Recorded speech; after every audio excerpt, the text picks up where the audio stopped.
how to fish midges and when to know when you should swap flies. I think one of the most common questions as anglers that we ask ourselves is, at what point in time have I exhausted these 2 flies that I have in my line, and what should I be swapping to? I'm gonna break this down into 2 different parts. Number 1, we're gonna talk about entomology. I think that is paramount to having a comprehensive understanding about what you should be fishing and when. We won't get too into depth. I don't want to bore you to death. I want to go through the 3 bug cycles to hopefully help you guys understand why you have these different bugs in your fly box. Obviously, this is going to differentiate depending on where you're fishing. For the sake of this video, we're going to focus on the midge cycle. The first stage in the midge cycle that you need to know is the larva. Now, larvae are typically going to begin their life in the bottom of the river. You may notice that they have sort of a slender profile. If you look in your box and you see something that is long and red and brown or green or olive or whatever color, that's typically going to be a larva pattern. A good rule of thumb, fish those larvae deep in the water column. If these midges and larvae are beginning their life cycle in the bottom of the river, that's typically where they're gonna be the most concentrated. Now, I'm not saying that midges won't begin to stratify, but in general, if you're fishing early morning, what you wanna do is take one of those larva patterns and really get it down towards the bottom of the river. So here's some typical examples of larva patterns that I would use. Besides having a slender profile, one thing to know about these larva patterns is they all usually have some type of segmentation.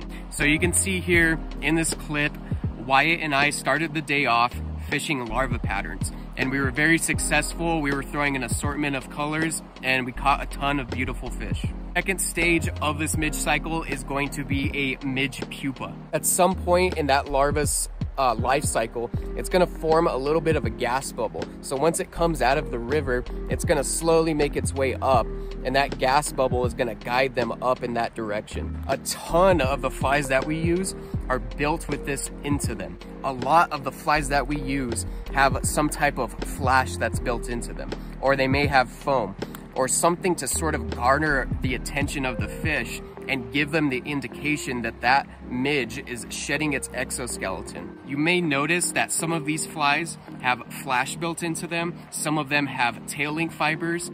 Another cool thing is if you saw one of those had a glass bead. That glass bead also imitates that little gas bubble that you may see forming on a pupating midge. Now, typically you're gonna wanna fish these a little bit higher into the water column. Tie as a foot below the surface, or you may fish them a little bit deeper, but typically you don't want to fish these too deep into the water column. Don't be afraid to slide your indicator down almost to a foot or within 2 feet of your bottom fly when you're using these patterns.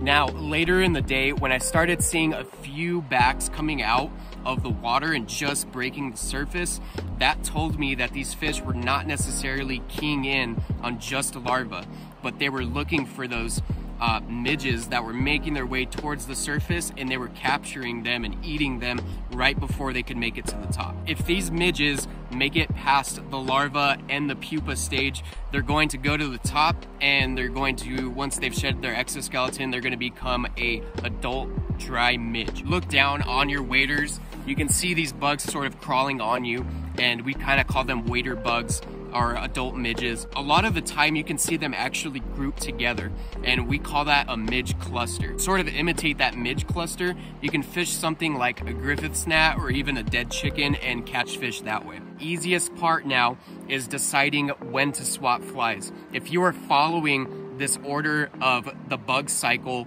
roughly, you don't have to follow it exactly. If you are staying somewhat in tune with what is going on at the river and you are understanding what the bugs are doing, the next stage is to decide when to swap flies.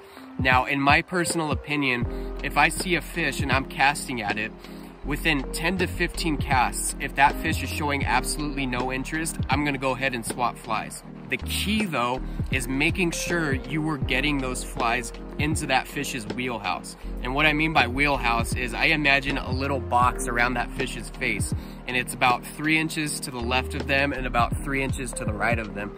And if I'm not hitting that little box, both vertically and horizontally, then I'm not going to swap flies just yet. One thing you'll constantly hear me say about this channel is it's always presentation over fly selection. You don't always have to have the right fly. By all means, you can fish a larva pattern close to the surface, and you can fish a midge pupa close to the bottom, and you'll probably still catch fish. In general, get those flies in that fish's face, and if they're refusing it, that's when you can make a fly swap. Thank you guys so much for watching. Feel free to leave a comment down below if you think I missed something. I'll be sure to cover it in the comments and explain it maybe a little bit more in depth. New to the channel, I do fly fishing how-tos. We're gonna get some tying stuff going as well, and just flat out fishing videos, just having some fun. So if you guys like this, please leave a like and subscribe, and I'll see you in the next one.